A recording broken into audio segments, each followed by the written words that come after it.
by Lucy Maud Montgomery. Chapter 3. Marilla Cuthbert is Surprised. Marilla came briskly forward as Matthew opened the door. But when her eyes fell on the odd little figure in the stiff, ugly dress, with the long braids of red hair and the eager, luminous eyes, she stopped short in amazement. "Matthew Cuthbert, who's that?" she ejaculated. "Where's the boy?" "There wasn't any boy," said Matthew wretchedly. "There was only her." He nodded at the child, remembering that he had never even asked her name. "No boy? But there must have been a boy," insisted Marilla. "We sent word to Mrs. Spencer to bring a boy." "Well, she didn't. She brought her. I asked the station master. And I had to bring her home. She couldn't be left there, no matter where the mistake had come in." "Well, this is a pretty piece of business," ejaculated Marilla. During this dialogue the child had remained silent, her eyes roving from one to the other, all the animation fading out of her face. Suddenly she seemed to grasp the full meaning of what had been said. Dropping her precious carpet-bag, she sprang forward a step and clasped her hands. "You don't want me," she cried. "You don't want me because I'm not a boy. I might have expected it. Nobody ever did want me.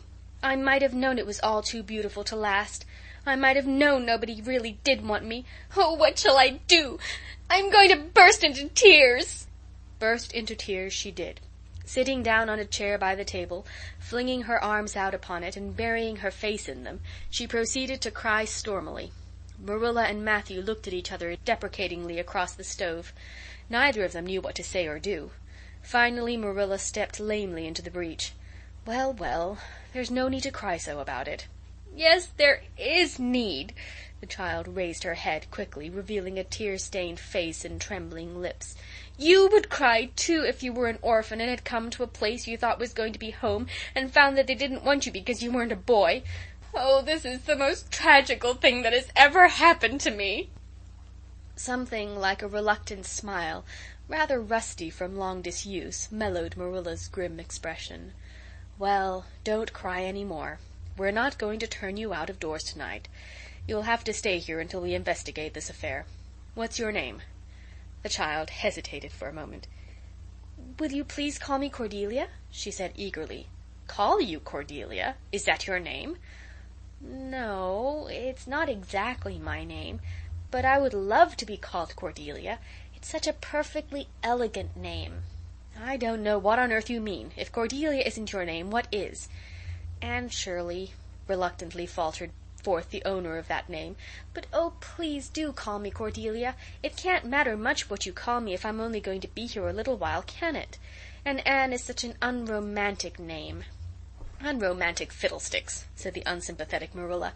"Anne is a real good, plain, sensible name. You've no need to be ashamed of it." "Oh, I'm not ashamed of it," explained Anne. "Only I like Cordelia better. I've always imagined that my name was Cordelia. At least, I always have of late years. When I was young I used to imagine it was Geraldine, but I like Cordelia better now. But if you call me Anne, please call me Anne spelled with an E." "What difference does it make how it's spelled?" asked Marilla with another rusty smile as she picked up the teapot. "Oh, it makes such a difference. It looks so much nicer. When you hear a name pronounced, can't you always see it in your mind, just as if it was printed out? I can. And A-N-N looks dreadful, but A-N-N-E looks so much more distinguished. If you'll only call me Anne spelled with an E, I shall try to reconcile myself to not being called Cordelia." "Very well, then, Anne spelled with an E. Can you tell us how this mistake came to be made? We sent word to Mrs. Spencer to bring us a boy. Were there no boys at the asylum?" "Oh, yes, there was an abundance of them. But Mrs. Spencer said distinctly that you wanted a girl about 11 years old, and the matron said she thought I would do. You don't know how delighted I was. I couldn't sleep all last night for joy. Oh," she added reproachfully, turning to Matthew, "why didn't you tell me at the station that you didn't want me and leave me there? If I hadn't seen the White Way of Delight and the Lake of Shining Waters, it wouldn't be so hard." "What on earth does she mean?" demanded Marilla, staring at Matthew. She's just referring to some conversation we had on the road," said Matthew hastily. "I'm going out to put the mare in, Marilla. Have tea ready when I come back." "Did Mrs. Spencer bring anybody over besides you?" continued Marilla when Matthew had gone out. "She brought Lily Jones for herself. Lily is only 5 years old, and she is very beautiful and has nut brown hair." If I was very beautiful and had nut-brown hair, would you keep me?" "No. We want a boy to help Matthew on the farm. A girl would be of no use to us. Take off your hat.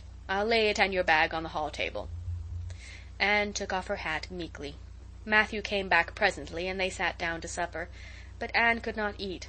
In vain she nibbled at the bread and butter and pecked at the crab-apple preserve out of the little scalloped glass dish by her plate. She did not really make any headway at all. "You're not eating anything," said Marilla sharply, eyeing her as if it were a serious shortcoming. Anne sighed. "I can't. I'm in the depths of despair. Can you eat when you're in the depths of despair?" "I have never been in the depths of despair, so I can't say," responded Marilla. "Weren't you? Well, did you ever try to imagine you were in the depths of despair?" "No, I didn't." "Then I don't think you can understand what it's like. It's a very uncomfortable feeling indeed. When you try to eat, a lump comes right up in your throat, and you can't swallow anything, not even if it was a chocolate caramel. I had one chocolate caramel once 2 years ago, and it was simply delicious. I've often dreamed since then that I've had a lot of chocolate caramels, but I always wake up just when I'm going to eat them. I do hope you won't be offended because I can't eat. Everything is extremely nice, but still I cannot eat." "I guess she's tired," said Matthew, who hadn't spoken since his return from the barn. "Best put her to bed, Marilla." Marilla had been wondering where Anne should be put to bed. She had prepared a couch in the kitchen chamber for the desired and expected boy, but although it was neat and clean, it did not seem quite the thing to put a girl there somehow. But the spare room was out of the question for such a stray waif, so there remained only the east gable room. Marilla lighted a candle and told Anne to follow her, which Anne spiritlessly did, taking her hat and carpet-bag from the hall table as she passed. The hall was fearsomely clean. The little gable chamber in which she presently found herself seemed still cleaner. Marilla set the candle on a 3-legged, 3-cornered table and turned down the bedclothes. "I suppose you have a nightgown?" she questioned. Anne nodded. "Yes, I have 2. The matron of the asylum made them for me. They're fearfully skimpy. There's never enough to go around in an asylum, so things are always skimpy, at least in a poor asylum like ours. I hate skimpy nightdresses, but one can dream just as well in them as in lovely trailing ones with frills around the neck. That's one consolation." "Well, undress as quick as you can and go to bed. I'll come back in a few minutes for the candle. I daren't trust you to put it out yourself. You'd likely set the place on fire." When Marilla had gone, Anne looked around her wistfully. The whitewashed walls were so painfully bare and staring that she thought they must ache over their own bareness. The floor was bare too, except for a round braided mat in the middle such as Anne had never seen before.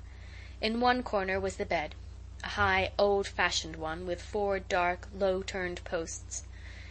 In the other corner was the aforesaid 3-corner table, adorned with a fat, red velvet pincushion, hard enough to turn the point of the most adventurous pin. Above it hung a little 6-by-8 mirror. Midway between table and bed was the window, with an icy white muslin frill over it, and opposite it was the washstand. The whole apartment was of a rigidity not to be described in words, but which sent a shiver to the very marrow of Anne's bones. With a sob she hastily discarded her garments, put on the skimpy nightgown, and sprang into bed, where she burrowed face downward into the pillow and pulled the clothes over her head. When Marilla came up for the light, various skimpy articles of raiment scattered most untidily over the floor, and a certain tempestuous appearance of the bed, were the only indications of any presence save her own. She deliberately picked up Anne's clothes, placed them neatly on a prim yellow chair, and then, taking up the candle, went over to the bed. "Good night," she said, a little awkwardly, but not unkindly. Anne's white face and big eyes appeared over the bedclothes with a startling suddenness. "How can you call it a good night when you know it must be the very worst night I've ever had?" she said reproachfully. Then she dived down into invisibility again. Marilla went slowly down to the kitchen and proceeded to wash the supper dishes. Matthew was smoking, a sure sign of perturbation of mind.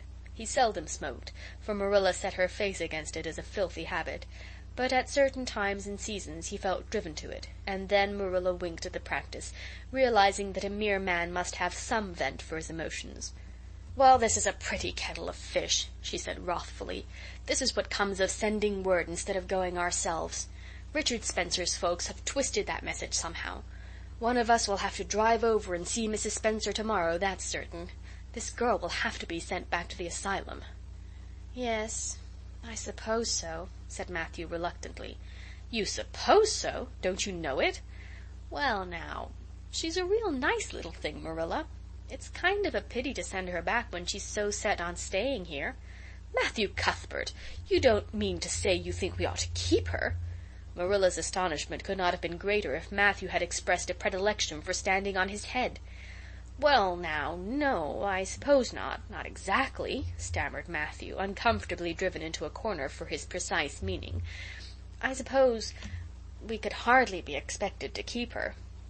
"I should say not. What good would she be to us?" "We might be some good to her," said Matthew suddenly and unexpectedly. "Matthew Cuthbert, I believe that child has bewitched you.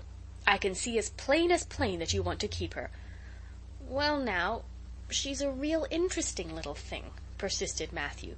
"You should have heard her talk comin' from the station." "Oh, she can talk fast enough. I saw that at once. It's nothing in her favor either. I don't like children who have so much to say. I don't want an orphan girl, and if I did, she isn't the style I'd pick out. There's something I don't understand about her. No, she's got to be dispatched straight way back to where she came from." "I could hire a French boy to help me," said Matthew, "and she'd be company for you." "I'm not suffering for company," said Marilla shortly, "and I'm not going to keep her." "Well, now, it's just as you say, of course, Marilla," said Matthew, rising and putting his pipe away. "I'm going to bed." To bed went Matthew, and to bed, when she had put her dishes away, went Marilla, frowning most resolutely. And upstairs in the east gable, a lonely, heart-hungry, friendless child cried herself to sleep. End of chapter 3.